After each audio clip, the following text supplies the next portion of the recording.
Scott Bale, you fooled me, you son of a bitch. He's worse than his snake. Yes, he is. And He's a chameleon. You know where snakes sleep, Dylan? In the outside. I don't know why I said that. I just what is he talking I don't know. Hey, what's going on?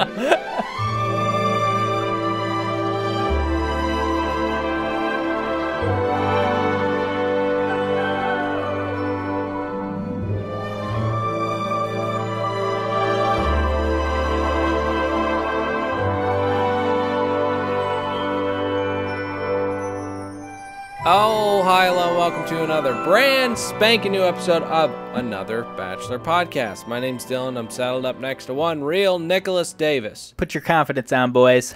He's back. It makes sense this time. Patrick's behind the glass. Hi, guys. Hi. Hey, by the way, most of the men tell all. I hate them. Right. I still hated this. I gotta tell you though, it was kind of entertaining. I think it's a B plus. Are we doing general thoughts? I actually sensed general thoughts right there. I loved it. Okay, yeah, Pat, I think you're being a little harsh. I think this is a wonderful episode of television. Well, you know what it did, Dylan? It made me realize that Scott Bale, a.k.a. I guess his real name's Jason, he's a total fucking narcissist, fame-seeking fucking We're whore. Getting ahead of ourselves. Fucking hate that guy. Guys, it's the men tell all. I'm going to quote Chris Shitface Harrison. Where do we start with this buffet? We start with a preview for a totally different show. We start with a preview for a completely different show. Let's get into the long look that we had of the upcoming season of Bachelor in Paradise. Pat, what are your thoughts? Okay. First off, Jordan's outfit choices in his stint on Bachelor in Paradise are far more there's things to talk about this more than Becca's entire season. At one point he's wearing like a teddy bear romper that's pink, throwing a fucking teddy bear in the ocean. I don't know what he's flipping out about. So first thing that you kind of popped out at you was Jordan's wardrobe choices? Oh, it's insane. This man is insane. Okay. Room at Clanahan, take some notes. Yeah. Exactly. Okay, the other part, and this is... What about the drama? What about the tears? Okay. Why did they have to invite people from the Winter Games shit? That's saying that you don't believe in your own American talent to invite a bunch of fuzzy little foreigners from across the fucking ocean to get over here and entertain Americans. Yeah. Jesus Christ. All right, the other part is... All right, this is very noteworthy. He's xenophobic. Love triangle, Colton, Tia, evil Ben Stiller. I can't wait to watch that. I'm going to watch this 2 nights a week, I guess. And yeah. Boy. Poor us. I always kind of take umbrage with the term love triangle. Because unless Colton and Chris are fucking, it's actually just 2 lines off a point. I don't know what you would call that. It's like an arrow. But we can move on. Yeah, let's move on. Yeah, I mean, the witch thing was strange. I don't know who that was. Never seen that person before in my life, but that seems exciting. Yuki's back, and... Woo! I DM'd her. Okay. Nick, she can't understand what you're saying. That's why it was super emoji heavy. I'm excited for this, but one thing I'm not excited for, these fucking parents. You're parents now. These people that got married on this show, you're all boring. Just go rear your children. Get out of my television. I don't understand how you can't grasp that this is how they put food on the table now. I don't care. And it is that their only talent. One of the most egregious parts of this was Ashley, and the Jared. Apparently, we get to see their proposal. I hate these people so much. I honestly, if they both died in a car crash tomorrow, I'd quietly laugh to myself. Do you want to know, you want to talk about narcissism? Both of them agreed to do a 45-minute documentary on their relationship, which is not long. It has no depth. What is there to talk about? I'll tell you what there is to talk about, the Men Tell All episode. Let's get into it. That's great hosting, Dylan. Thanks, Pat. Right out of the gate, I think we need a roll call. Pat, can you list every single person on this stage very loudly? Dylan, I really wish I could. God damn it, Pat! Let me say this, though. The back row is a bunch of people I have no clue who they are, and then the people in the front row, I know who all those douchebags are. But, as you know, I am one detailed motherfucker. Clearly not. I assume there were several people that were absent because I think this starts out with 25 or 30 people, and there were definitely not 30 people. 28. Lincoln was. Yes, you caught it, the Nigerian. He was absent, and not only was he absent on the dais, he was absent in any look back clips. I looked for him. I watched this show twice just to make sure I would be talking on my fucking ass. And they threw some major shade at him. At Yeah, the end of the bloopers, which I love because anytime something's getting a little heavy, we are reminded that, guys, bloopers are coming up. It does. It's like when I was a child and I would watch a horror movie, I'd be too scared to go to bed, so I'd have to put on like a comedy or maybe a nice cartoon, some Animaniacs. Yeah, where were we? Oh, that's right. The Nigerian's gone. You didn't write down the names. It's one of the only jobs you have. Sorry. Yeah. Oh, I was going to say, do we want to try to do like a roll call as like an improv game? Camille, Christian, name all 17. Nope, I don't want to do that. Right. Hey, let's start with Jason. Scott Bale. Nah. Are we doing it? Colton. Chris. All three of us, and I think America took a turn on Jason tonight, Scott Bale. Mm-hmm. He was too much all night. He starts off talking about blacking out because she was so stunning. And Jason, I'll start with you. All right. Just your thoughts on night one. You know it's Becca. You pull up to the mansion, and it all happens. Night one. My gosh. You see how beautiful she is on TV, and you get out of the limo, and everything you had rehearsed, everything you want to say, you just black out because she was so stunning head to toe in that white dress. And honestly, it was such an overwhelming night. It was the most difficult night. Wasn't the most difficult night, but it was a difficult night. We have a lot to get to. By the way, talking about rehearsed, how rehearsed was that line right there? He sounds like a fucking salesman. I'll tell you. Mm-hmm. I think, I don't want to, I'll talk about this later.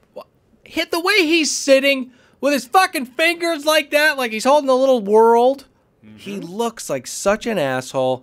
And Nick was saying, off mic, of course, it's amazing how a little attention can really change somebody.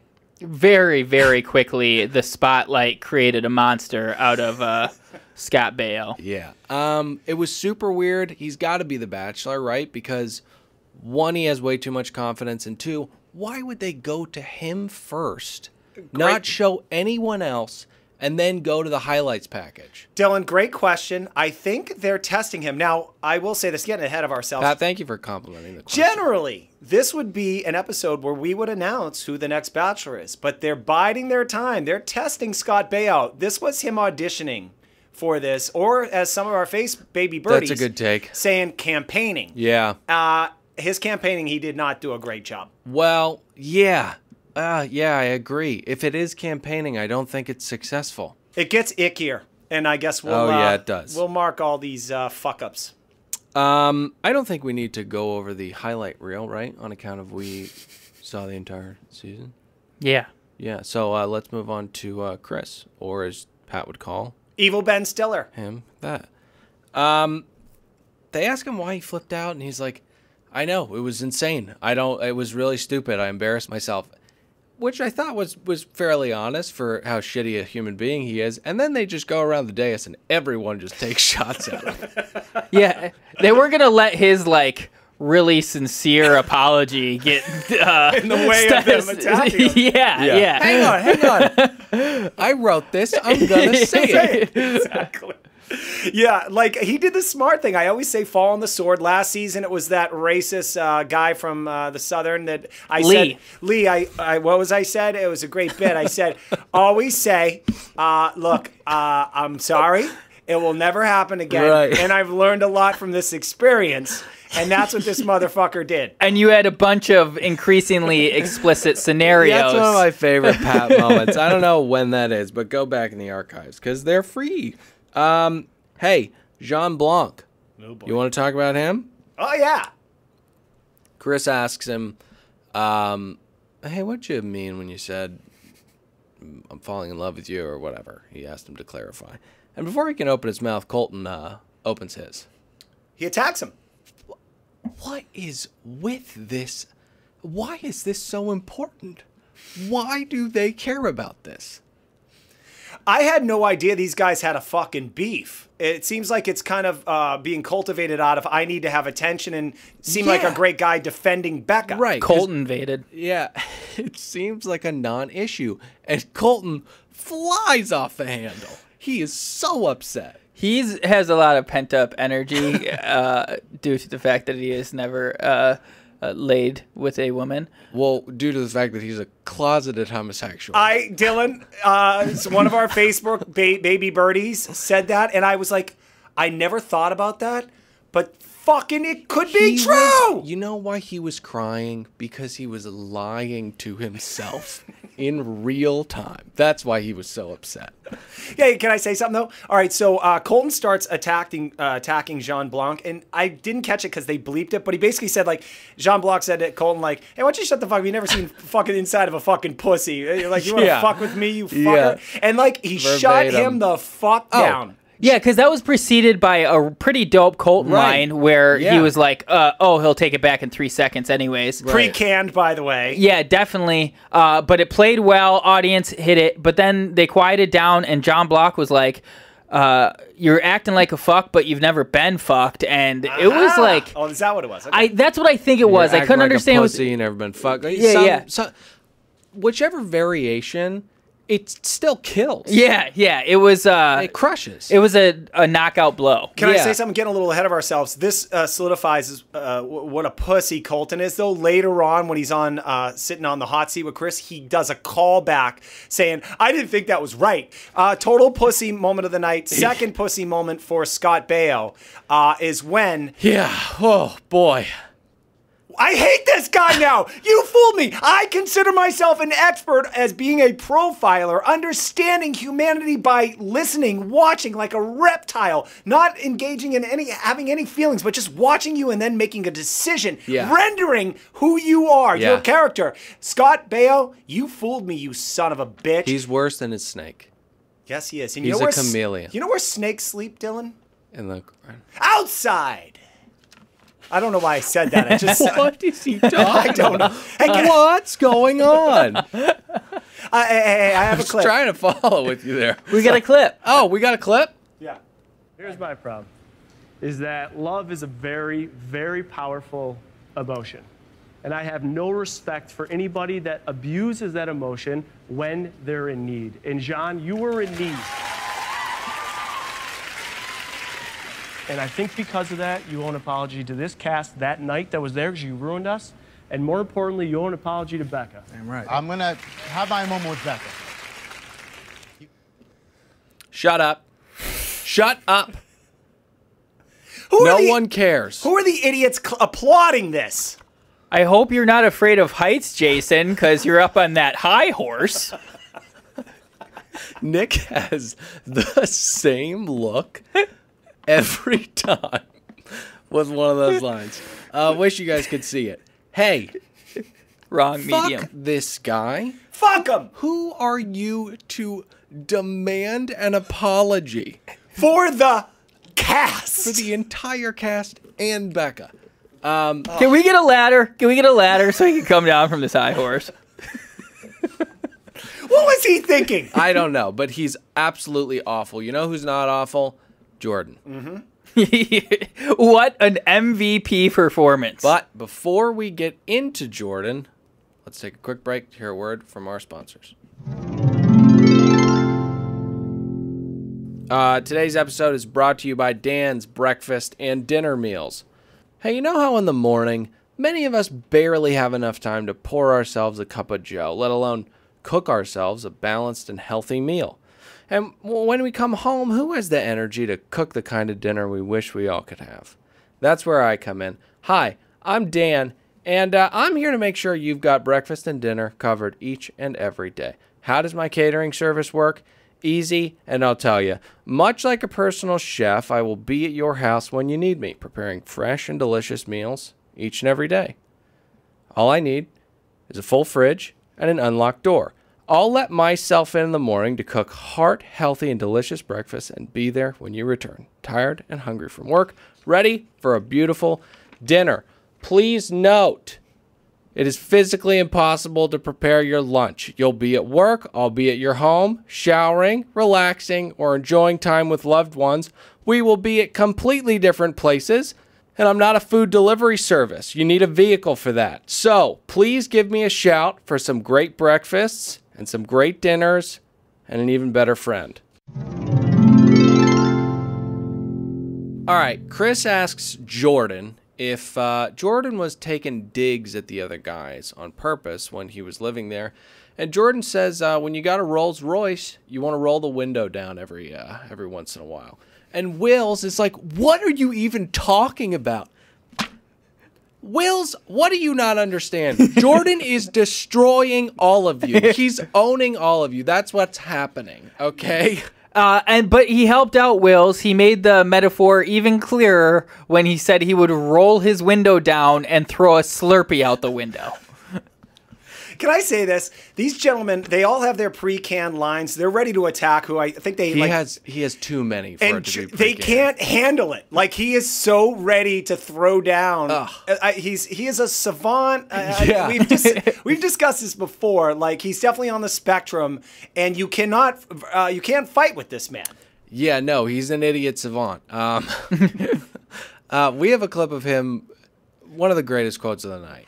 This house moved around me. I'm the mouse, they're the elephant. They're constantly going to be questioning me for the next 10 years. How did this guy even exist? I've got billboards up in all their minds. We're paving highways. I'll see you guys later, all right? I should have wore a work vest here. I should have wore a work vest. On my mind, baby. All right. I mean, what? Wow. That's some next level. That is so good. You know what's interesting, though? When they would cut to the guys as he'd say this stuff, which made sense to me, he's making fun of you. I kind of got the metaphors. Like the little chicken man, rat guy or whatever. He'd be like shaking his head like, I don't even know what this guy's talking about. I know. A lot of them were like, what are you even saying? And I was like, it's so clear. He's shitting on you. But the guys who are just like, okay, dudes, got it. Like, Totally. Like he pointed out that he made Grocery Joe laugh. Yep. And then Joe's like, what can I say? I like the guy. I don't know. Yeah, a lot of people come to his defense. Besides those two other models, Christian and Camille, they came at him pretty hard. So, I mean, did anyone get a worse dismantling than Christian? Who was the guy that he was like, what's a mojo, guys? I know I'm old. No idea. I think it's a term for a lemon or like a rinky-dink car. He's like, hey, guys, what's a well, he was like, you drive a mojo or you guys drive what? Yeah, I'm in a Rolls Royce. You're driving mojos. No fucking idea what I it didn't means. know what it was Jesus either. Christ, I looked at my younger co-host. Yeah, well, you were supposed to have a roll call at the top of the night. I'm sorry.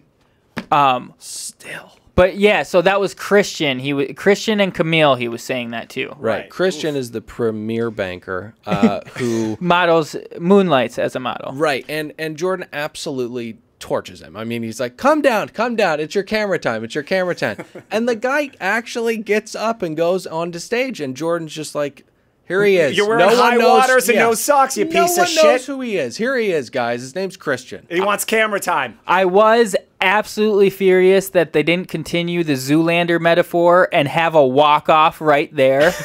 Where was the walk-off? Chris Harrison, I feel like that's on you. This never would have happened if Billy Zane was hosting. Listen, Chris Harrison is no Billy Zane. Gentlemen, can I give like a hypothetical which would like blow Bachelor Nation's world and probably make this guy a superstar? I'm talking about Jordan. Quite a claim. Imagine if he just at some point breaks character and then the English accent comes out and says, actually, like he's Sacha Baron Cohen, I fucking fooled all of you idiots. Like, I did this as, like, I tricked all of you. You think I'm this guy? I just thought that would be amazing, but it didn't happen. Maybe it is maybe he's waiting to do it because he said he's 007. I bet he's got that accent somewhere underneath. Thanks for the assist.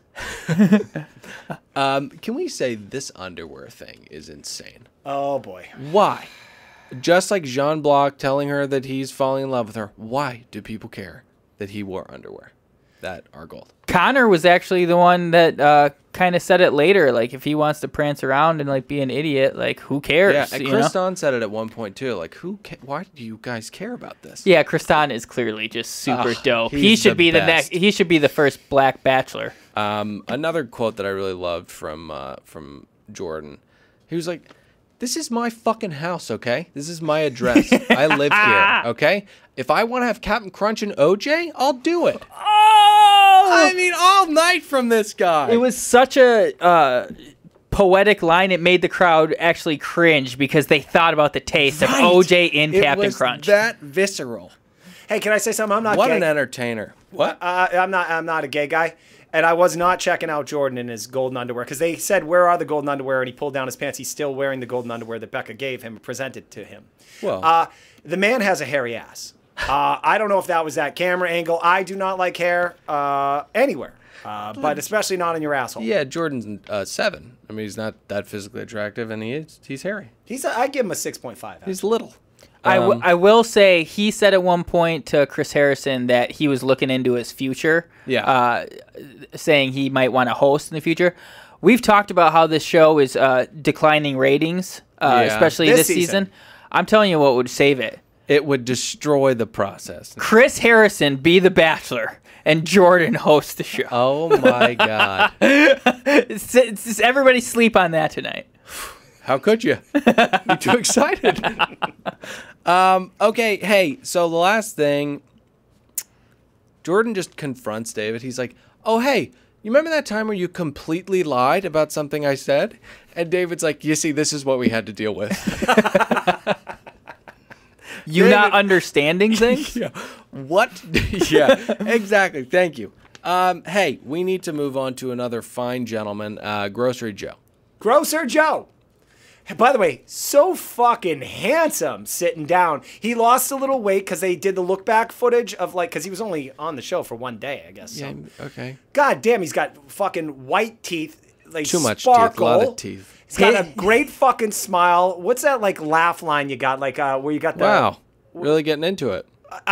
He's a fucking handsome guy. He's charming as fuck. I would like to talk to some of his exes, though. They'll probably say he's a psycho. I don't know. Okay, Nick. Oh, in his look back, that was just a fun little bit by ABC. Great little bit by ABC. Because it was preceded by Jordan's look back, which was minutes long, right? Maybe even longer than that Bachelor in Paradise preview, right? And so they did his, which was just him getting out of the limo and going home. Yeah. But they did miss the little bit where he explained that he sold at one point only and exclusively watermelons. You felt that should have been in there. I thought it was a very fun point. He was like, "Yeah, only watermelons." So in the bit where the length of it is of paramount importance, you think that would have been a fun little beat right in the middle? Him coming out of the limo. Yeah, I sell watermelons. Yeah, only just very quickly. Him going very home. quick. That would have been better. Okay, got it. I hear your point. Gentlemen. Hold on. This guy. Average Joe. He just got railroaded. Sorry. Put on, even if it's an act, it's still charming as fuck, right? It's not an act. I think he's just a normie. And shy him in front of the camera. Yeah, listen, I love when they first bring him down, Chris Harrison's confused about who the applause is for. I think if you... What? Hey, hold on. The guy's wearing normal clothes. Everyone else looks like a fucking weirdo up there, and he comes down in just dress pants and an average shirt. I loved the shirt. Yeah. I will say, he's shy in front of the camera. He didn't have a lot to say to Chris, but I bet if you get that guy talking poundage of watermelons, he lights up and right. he the wheels start turning. All right, he'll talk circles around you. Exactly. I loved what he said. However scarce it was. When Chris is like, "You're a man of few words," he's like, "I don't know you. I don't know you that well. There's tons of cameras around. What do you want me to do?" You seem like a good guy. Yeah. Your thing about him, you said very early on this season, where he's the type of guy who would just come home with a bunch of pizzas for everybody, couldn't have been proven more correct. He is just salt of the earth. So before they let Grocer Joe leave the stage, they got to ask him if he's still single. Mm-hmm. And he's very coy about it. Yeah. But apparently he made it to the island, though. He's in BIP, which I never would have seen coming. Listen, he was not happy to get on that plane because he doesn't like planes. He's a grocer. His name's Joe. But as Chris said, he's bringing his produce to paradise, which I thought was a little bit like bringing sand to the beach. I don't think that those two are similar, but there's a lot of tropical fruit. Not as much as there is sand. Hey, could I say something though? Average Joe answering every question asked of him very honestly, right? when they asked him this, like, what are you, a TV man now? You a stick man, motherfucker? We You're gonna be. We were joking around. What if he was like actually just like a real dummy, and he was like, you know what? Actually, things are good. I met Kendall on the island. We're dating now, so. ABC's tried to tell me to propose to her. They'll pay for our wedding and everything. I'm just not ready for that, though, Chris. I think you guys nailed it. A little rough on the accent. Anyways, let's move on to Wills. You know that's not my thing. The package rolls, and before we get to Wills, one more fuck Jason moment. In that fucking package, when she gives him the rose before hometowns, and he has that heart murmur that you can see on his face, that's how tough that was for him. God, did we see it when it was happening then? No. God damn it. It's confusing me. It's like a freaking light prism. I don't know what I'm looking at with this guy. All right, we got to talk about Wills. The package rolls, and curtain up, lights up, and we got tears immediately. He's teary-eyed. And you know what? Can I say something? I don't think he's that well dressed. You have to be a professional athlete or something to dress like that. There's no reason for civilians to dress the way he dresses. That pussy Harrison announces Wills to the stage and says he is awesome. Awesome. He did. It was disturbing. He likes his fashion sense. By the way, let me say something about Wills. Yeah. He's a basic L.A. pussy chaser. I've lived in L.A. for 20 years. Yeah. This guy is basic. He's gross, actually. He's the guy at the nightclub. You're standing next to him at the fucking bar ordering a fucking Red Bull and vodka. That's what I order to stay awake at night because I don't do coke. And you do coke? No, I don't. And this what do you mean? Oh, no, I don't. Oh. Just like he drives Uber, he doesn't do coke. It's his character. You're standing next to one of these fucking LA cunts next to you ordering a drink, hitting on every fucking girl, and you see him like leaning into chicks. He's got a fucking affected voice. He's a lip licker, which I've mentioned before. He's a lip licker. He's a lip licker, and also he's got a challenging fashion sense because he thinks that projects success and wealth, and it's gross. And he's wearing red leather high heels or boots or something. And let me tell you something, Wills. Only one man on the planet Earth has ever pulled that off. And that man is a man from Minneapolis. Yes. And he is a musical genius. And that man is Prince, sir. And you are not Prince. You're not Prince, Wills. I think he wore the red heels in this video. This is where I remember Prince wearing red heels. Yeah. Little red This is Corvette. Prince. Yeah, the music that you're playing. Yeah. This is a genius. You know what? Sorry, I'm getting caught up. I'm getting emotional. By the way, can I say something else? This may come off as a little racist. Talk. Oh, sorry. Please talk. All right, this may come off racist. I needed subtitles for every question that Harrison asked Wills when he answered. I have no idea what that guy was saying. Okay, can you turn the music down now? Yeah. What are you talking about? He spoke perfectly good English. No, he didn't. I could not hear a fucking word he was saying. His voice was so low and so gravelly and affected. I have no fucking clue how he answered a goddamn question. All right. Becca really made me open up the Becca. Before we move on, do we need to have an intervention real quick? Because I feel like Pat's out a bit of Pinot Grigio and the Boston's starting to come out kind of a lot. Do you hear that?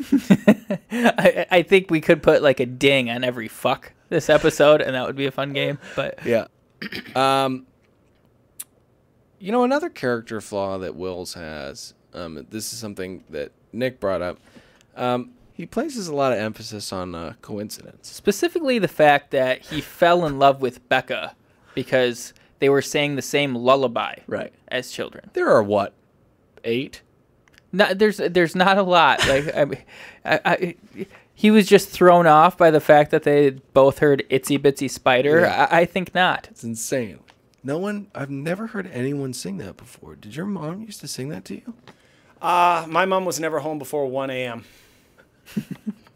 A lot of Teddy Ruxpin singing me lullabies, I'll tell you that much. Sad. Hey. Yeah. Hey. Mm-hmm. I think they play look back on Wills and Becca's relationship. Yeah, of course they do. Oh, okay. I have a big pet peeve here. A big pet peeve. Uh-huh. I don't like when the dumper tries to make the dumpy feel better by saying, you know what? On your journey, you're going to find someone that's going to love you and you're going to be loved someday. Like, what, do you got a fucking crystal ball? How the fuck do you know? Tomorrow I could get run over by a fucking train. Well, I feel like you're so jaded because of all the psychological problems you have. But possibly. But like, hey, don't tell me what my tomorrow looks like. I'm going to fucking find love. I think it's a pretty good bet. I'm with Patrick. I think Wills is gonna die alone, and Becca shouldn't be just saying stuff like that. For all I know, someone walks into a mall and drops a fucking bomb on your fucking heads down 3 miles down the way. Ding! Stop. Ding! Okay. If this is seeming a little heavy, I just want to remind everybody that we have not gotten to bloopers yet. Thanks for bringing a little levity to the situation. I was getting tense. Let's get to Colton. But before we do, how about a little iTunes ratings and reviews? Bum, bum, bum. That's not right. Hey, Pat. Yes, Dylan. How are you feeling, bud? Oh, dude, I'm ecstatic. Last week you put out a call. Yes, I did. A CTA. What's that mean? Call to action. Oh, right, Got right. it. Yeah, that one. What was it? Tell us about how it went. I said, baby birds, we want to hit 200 in the review section because anybody that is, I guess, respected in the podcast world has like at least 2,000. Or 200. Something with a 2 in front of it, I guess. More zeros. Right. But 200's a great start, especially for doing this for a fucking year. Yep. And let me tell you something, Dylan. The baby birds answered the call, and we are at 199. Wow. So I'm going to thank the baby birdies that did this. But Thank you so much, guys. One thing I am going to say is the person that hits 200, I'm going to send you a check for What? $30. Now, Pat, we have a tight budget around here. And also, the number 30, where did the number 30 come from? I don't know. I pulled that out of my ass. I'll send you a check for $30. Do you want to talk instead of just looking suspicious? He's gonna use the money he used to spend on cocaine, but evidently doesn't use anymore. Okay. Let me get to this. Can I thank the baby birdies? Yeah. Okay. Baby birdie Cassie. Actually, her name is Cassie Baby Birdie. She says, freaking loves this podcast. Freaking love you. Thank you. Meg, with 3 G's in her name, says, funny, bring back Housewives. That's a podcast that we did for 10 minutes. Pat, how do you feel about the 3 G's? I hate it. I hate it. How many stars? 5. All these are 5. Okay, so let's move on. It's 2018. 4Gs are bust. Uh-huh. Mega G unit. Okay. From Fatto Fit says, I'm a little obsessed. And I don't know what the fuck she said. Anyways, 5 stars. Thank you. Very rude. Next one says, Baby Bird Jen, I'm flat out obsessed. I'm liking this word obsessed, by the way. Yeah. Debbie0716 You like proclaims, the word obsessed, but you hate the word irreverent. This That's is right. so self-serving that we read like 14. Hold but on, continue. I'm Yeah. going through this. All right. And then Ash Bab says, labels the title Love, Love, Love. I like that. Wait. Ash Bab labels the title in a review Love, Love, Love. And then some fucking douchebag gave us 1 star. Oh. Wasn't there a Rachel Kane that said especially Nick at some point in her review? Didn't catch that one. Oh, Nick did catch Shocking. this one. Now, Nick, what'd she say about you? She just that she loves all 3 of us, especially Nick. Oh. Pretty succinct. But I thought you were going to bring up the one where the guy's favorite part of the season he accredited to you when I actually said it. I thought that's what you were bringing up. I was going to try to breeze past that and let it go unnoticed. Yeah, there was one where a guy said his favorite line was said by Nick, and it was where Becca was expecting a rock-hard finisher in Colton. And I got to give props to Dylan. Now, that was said by him. Self-serving. Pat? What's my funniest line of the season? Too many to count. Actually, it was that Tony Shalhoub thing. Who are we kidding? Gentlemen, as you know, I don't like to focus on the negative, but I feel like as we're ending the season here, I do have to address the 1-star review. Yeah, please. I'm still confused by all this with the idea of someone showing up listening to something free and then giving us 1 star. Yeah. I want to say this to you if you are still listening, you piece of shit. What the fuck have you created? Fuck you, seriously. No. Like, this loser brings this obviously into the rest of their life. Like, they're like 1-star people. They're like, oh, my uncle's dying in the hospital. Had to show up. 1 star. Right. It's fucking assholes. It's fucking cold outside. One and a half stars. Yeah. Piece of shit. Absolutely. And my child reminds me of someone who called me fat in the 7th grade. 2 stars. Fuck you, you loser. Are you at all confused about Pat's rating system of real life things? They were 1 stars. Okay.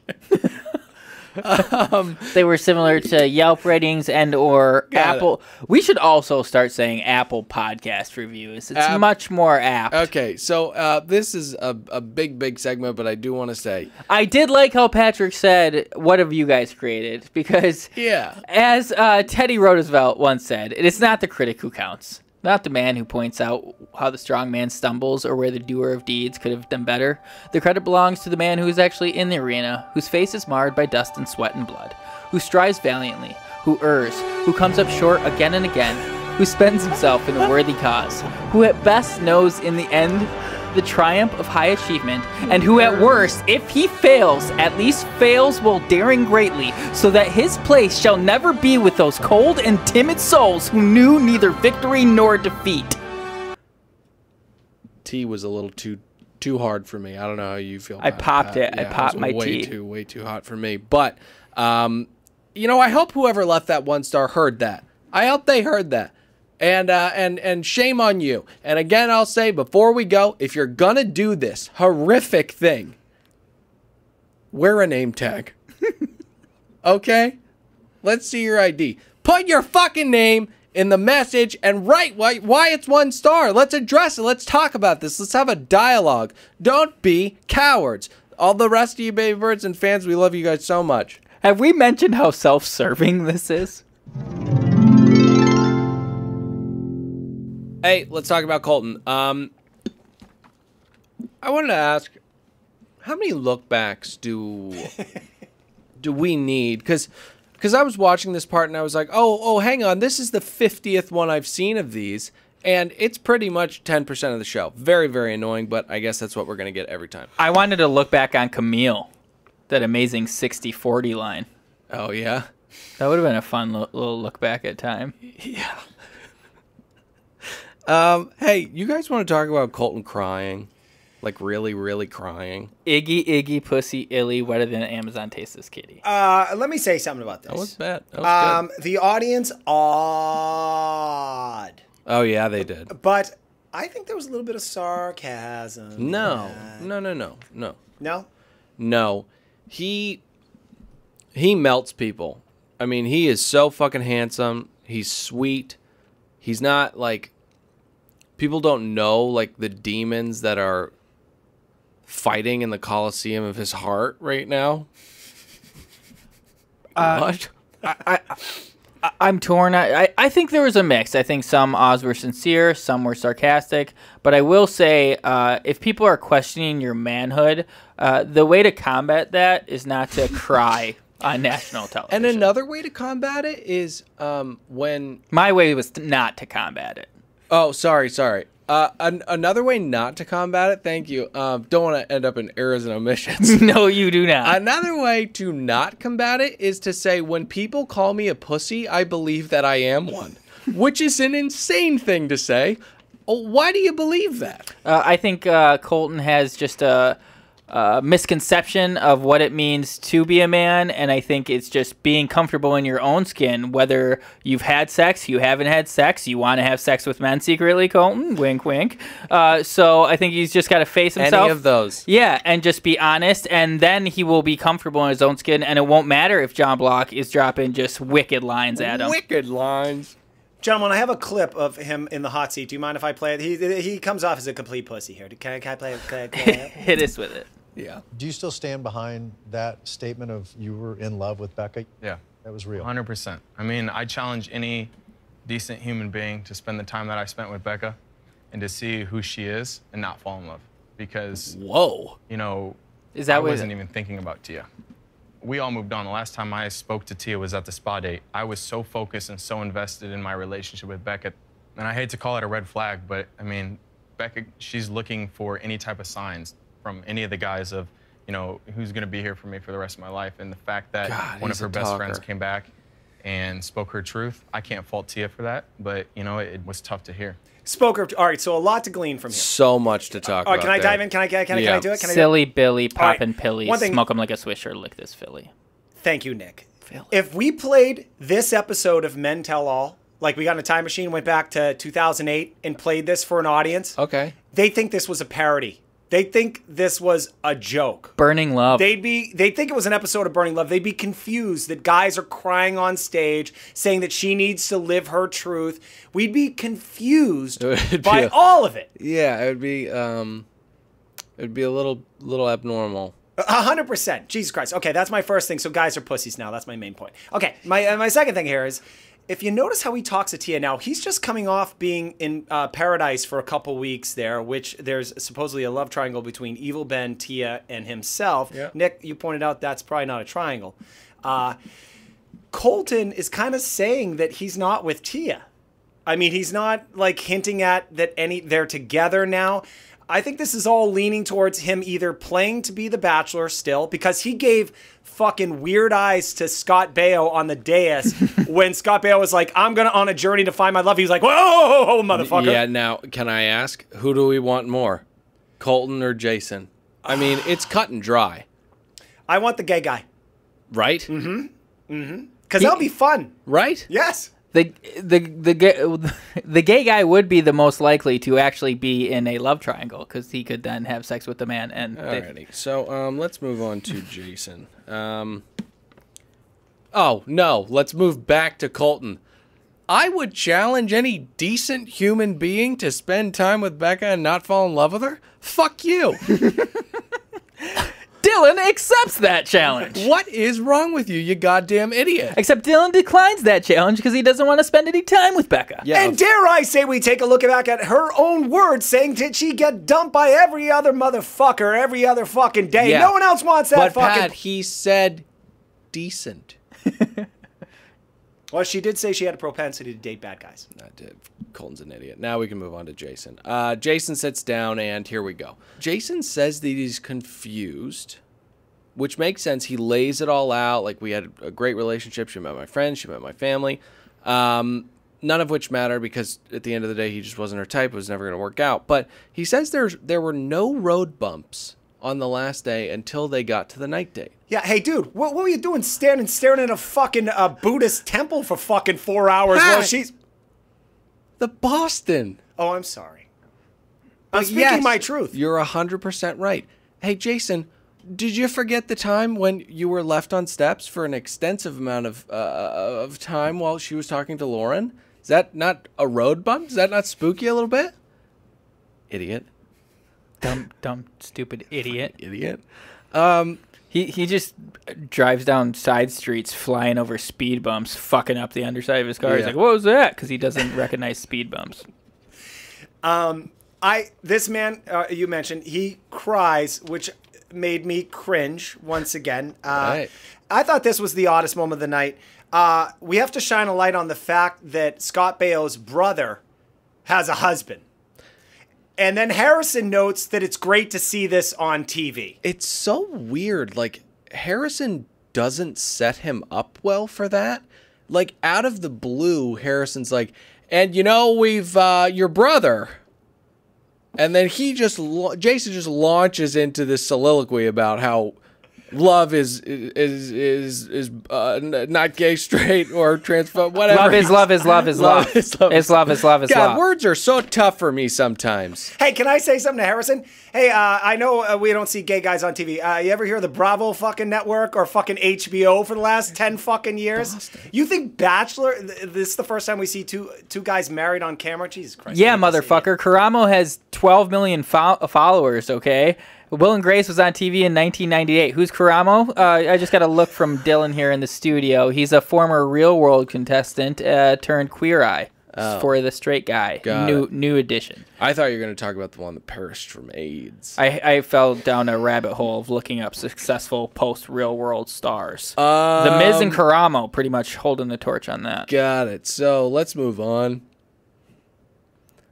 Okay, quickly getting back to Jason.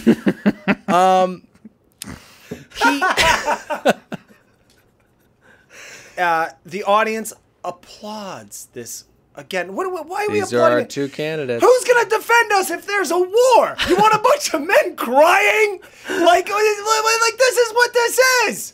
Let's not talk about war. Why do you talk like these are the only two candidates? Because I think it's going to be the loser of Garrett and Blake, and I think it's going to be Blake. I don't want to talk that. I want Grosser Joe to be the Bachelor. I want Kristan. I do too. God, that would be amazing. Chris asks him, what's the secret to being such a good kisser? Huh? Because Becca says you're great. And he says, turns to the audience like an asshole. Like a big asshole. Playing to the crowd. And then he's like, hey, let's remember everybody. She forgot my name, okay? Oh, but after I kissed her. Hey, how about you answer the fucking question? Just give us anything concrete. Lip balm, more tongue, less tongue. Right. It's a non-answer. I hate a obvious move to be self-deprecating, and that was that there. I hate that. Like, oh, make fun of me. Remember she forgot my name? Well, it's a humble brag. Look how likable I am, though. Fuck you! I'm surprised he wasn't trying to juggle a hockey puck as he was saying it. Oh, look at just my talents, as I said. Hey, so can we move on to Becca coming out? She's a star. She's a star. She's embraced the role. She acted like she owned the place. She was super condescending to the guys when she came out. She's, oh, you all look really nice. Look at you guys I didn't pick. You fucking losers didn't all hang yourself because everything revolves around me. So, in front of America, this man, God only knows why, asks Becca for a little constructive criticism, just so moving forward in his life, he could be better at dating. How embarrassing. Why'd you do this? I think the audience, they obviously our listeners heard this. They watched the show, but can I play it just so we can all cringe together again? Yeah. That was by far the hardest goodbye. I think for me, if I had just like one question, just so I could take this and move it on to future relationships, is in Richmond, you asked me to be a little vulnerable, and I was vulnerable and open. Right. And then I gave you the book and the present. And then after that, I heard you say, I didn't realize it was to the level that it was, and that meant a lot. So I guess moving forward, what could I do better to kind of bridge that gap to where we were and what you saw where I was at be beneficial for me? Yeah. Is this a motherfucking exit interview? Shut up. Exactly. Just shut up. God. Dude, you hurt yourself tonight. You hurt yourself. This is like going in like they're ready to offer you what your salary's going to be, and then you go in and you make a joke to like, hey, great shirt. Last time I saw that, it was down the street. A homeless guy was wearing it, or something, like fucking up the interview. Right. Like, dude, you're ruining this. America hates you now. Fuck. It's like when Will Ferrell and John C. Reilly were in the interview wearing tuxes. Yeah, of course. And they were given the job by Seth Rogen, right. And one of them just rips a fart. John C. Reilly just farts. And Seth Rogen is so offended. I can taste it. It's in my mouth. What a wonderful film. We have gotten It was just the 10-year anniversary the other day. It's a great film. Let's talk about how he's hurting his stock a little bit more. Another yucky thing he said was they said, like, what was it like when your mom heard all this you're a good kisser talk? One, it's not like she heard that you're in pornos. Two, this is an opportunity to be charming. And boy, does he fail. He's like, you know those vomiting emojis? Getting them every time from Mom. I thought that line was fine. It wasn't fine. When he lifted his hands up, he was like, love you, Ma. God. All right, we're harping on this too much, but man, did he annoy me. Hashtag, we don't want Scott Bale for The Bachelor. We are so good at brief hashtags. T-shirt city. She talks to Wills. He tells Becca that She heals him. What? And then he awkwardly says, "Thank you, I love you." Did you catch this? Me and Nick caught it. I did not, sir. I did not. He says, "I love you" to her. And she does not reciprocate. She was just like, "Oh, I have such a good group of guys." There is a good long pause. The crowd does not know what to do. They awe a little bit before she says, "Man, I've got such a good group of guys," which was a great save from Becca. A terrible, terrible pitch from Wills. When he said he healed her, what if there was like this whole thing that like we missed or they didn't show because of the edit where he actually had like serious injury serious injury or heart disease, and she just gave him a transplant and they didn't show any of that? Yeah. Because it didn't fit their usual formula. Wouldn't that be crazy? Our hypotheticals are crazy tonight. They're a little out there, but I'm just saying. Hey, does anybody have anything bad to say about our Bachelorette? Chris Shitface Harrison says. And you know who steps down? John Block. John Block. I hate this whole thing. Don't know why he gets as much camera time as he does, and I'm very confused about why ABC allowed him to step down on that stage and plug his company. Fucking company. Jesus Christ. Bizarre. Shitty fucking cologne. He's not talent that you're investing in. You have no stake in this guy whatsoever. He's unlikable by the entire audience. Why are you letting him plug his cologne? Maybe they were like, they're editing the episode and they're just going like chronologically, and they just cut out too much fat. So they needed all this space, and they're just like, fuck it, we're leaving the John Block stuff in. That's the only explanation. They cut out too much fat, and then the files were just gone. Yeah, because that's how ABC's production works. She talks to guys that she doesn't need to talk to, really. If Yeah. you think about it, like, Jordan, God, you put a smile on my face, motherfucker. You were funny. You were a funny guy. What was your Becca one more time?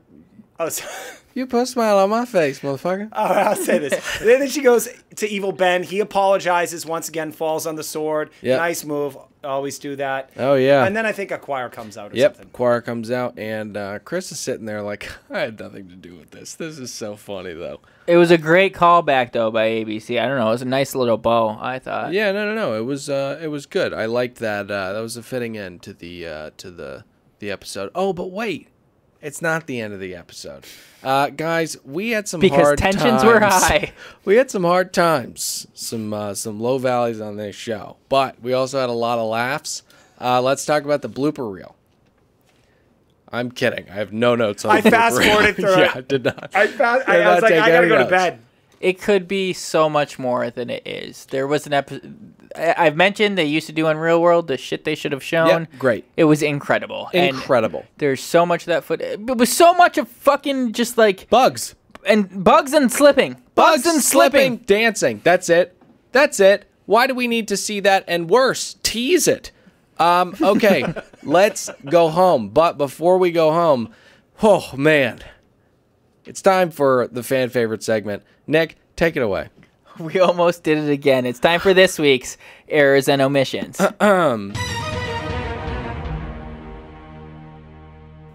Now, before we jump in, do you mind just kind of beating this one out for the listeners, because it's a little tricky to get your hands on. Some of the quicker listeners out there maybe starting to think this explanation is getting repetitive. Well, but, I think it's necessary. I think you think it's necessary too. I do. The majority, I think, are lost. This segment is where I point out places where we erred. Yeah. And things that we omitted. Okay. So, yeah. Time for this week's errors and omissions. All right. For this week, last week I brought up Tony Shalhoub. And boy, do I feel like an idiot. Yeah. I omitted the fact that he is from Green Bay, Wisconsin, and a massive Packer fan. Da-na-na-na-na-na. Go, Pack, go. You know, it's funny. Nope, this is not your segment. Number 2, for an omission, I also did not do errors and omissions last week. You didn't. You omitted errors and omissions. That was this week's errors and omissions. We're done with the segment, right? So I can talk? Yeah. You know, I just think you're being a little too hard on yourself. I think that the reason you didn't bring up the fact that Tony Shalhoub was a massive Packers fan is because you knew it would have been not pertinent to the conversation we were having, and maybe would slow us down a little bit. I feel like you're putting too much faith in me. Let's get out of here. Guys, thank you so much for listening. The season is almost done, but luckily for you and not for us, there's 2 episodes of Bachelor in Paradise every week starting next week, 1 day after the finale of this show. Why couldn't we get a week? Why couldn't we get a week? Guys, we love you so much for listening. Baby birds, keep chirping on the Facebook page. What? Can I say I want to keep going after this, after Bachelor in Paradise is over, but in the meantime, we got to know what we're going to talk about. So hit up that Facebook group and let us know what you want to hear us talk about. I think that's a great suggestion. Yes, we will take your suggestions into account. And then make it like things that can actually happen. I'm not going to talk about like a recap of The View or some shit or talk about politics. I would like, never talk about shows. The View. The Talk, maybe. Oh, The Real is good. Oh, so you're asking... Oh, I wasn't tracking. So you're asking the Baby Birds to give us our next podcast topic? Or show. Suggestions. I'm gonna ignore most of the idiot Baby Birds. That's really empowering for them. That's exciting. So I love that idea. Yeah. Wow. Okay, Dude, let's do that. Yeah, you guys let us know. You give people a little power, they run with it. I'm telling you, Haley is just a kick-ass moderator. She's become dictatorial at this point. I mean, in order to vote on said topic of future pods, you got to go to our Facebook group and join and mix it up with the other Baby Birds. And you find that at Facebook on what.com? Facebook.com/group/Another Bachelor Podcast. And our Instagram is at Another Bachelor Podcast. And guys, if you would subscribe to this, jump in the reviews. We're almost at our goal, which is, what is it, 350? 200. Okay.